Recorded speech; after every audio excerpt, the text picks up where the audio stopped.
So it's William, pastor, a lead pastor. People just call me William.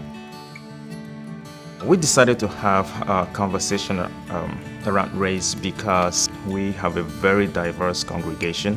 People were struggling. People were searching for answers. People were trying to figure out if they really matter.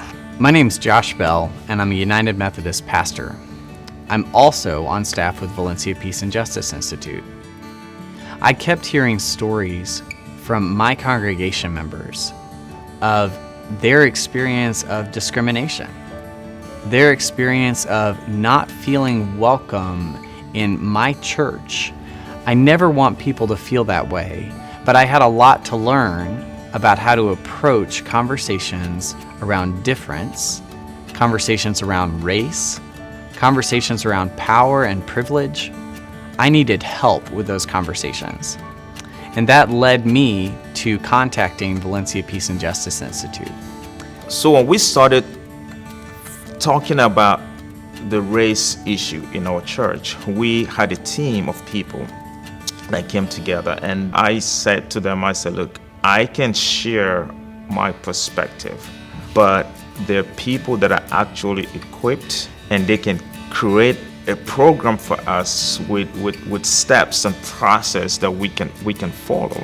I was blessed in that they asked me and my husband to lead racial reconciliation within our church, and we, just by the grace of God, were connected with the Peace and Justice Institute, and we knew immediately that if we were going to do this, we needed to partner with PJI because they have all of the expertise and the professionalism to lead these kinds of discussions. The Valencia College Peace and Justice Institute has a tradition of reaching out to faith communities and bringing people together to find out what we have in common, to find those areas that we can see each other as fellow human beings. Originally when we started, there was a lot of fears, a lot of things that we could lose as well. We wanted everyone we didn't want to take sides, and we wanted everyone to feel like they had a seat at the table, and that if we can get everybody at the table, we can just have a conversation, and then we can kind of disciple people in the right way. But what we were finding is that our silence was contributing, and our silence was allowing truth to go hidden. It was really an honor for them to say yes and to come alongside us because the content of what we got from these 5 sessions is just so rich and so practical.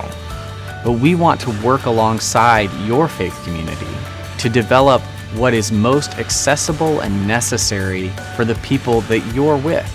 With that information, we can tailor a program that fits who you are and where you are in the journey towards greater and deeper conversations around these issues for the people that you impact on a daily or weekly basis. Even if you're not a diverse church, your credibility is in that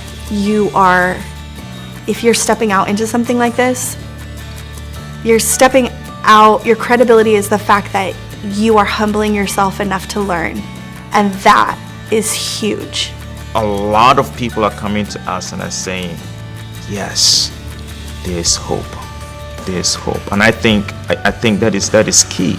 We believe that faith communities have the capacity and the potential to lead these conversations, to create spaces of healing and reconciliation for their communities and the people that they serve.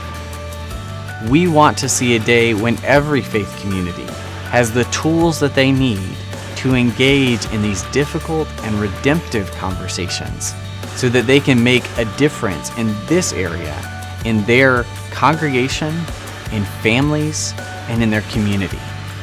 Our hope is that it will heal one heart in the process, and it will also give one other heart permission to be humble enough to say, I can learn something and humble myself, and I still can stand, and I'll be okay.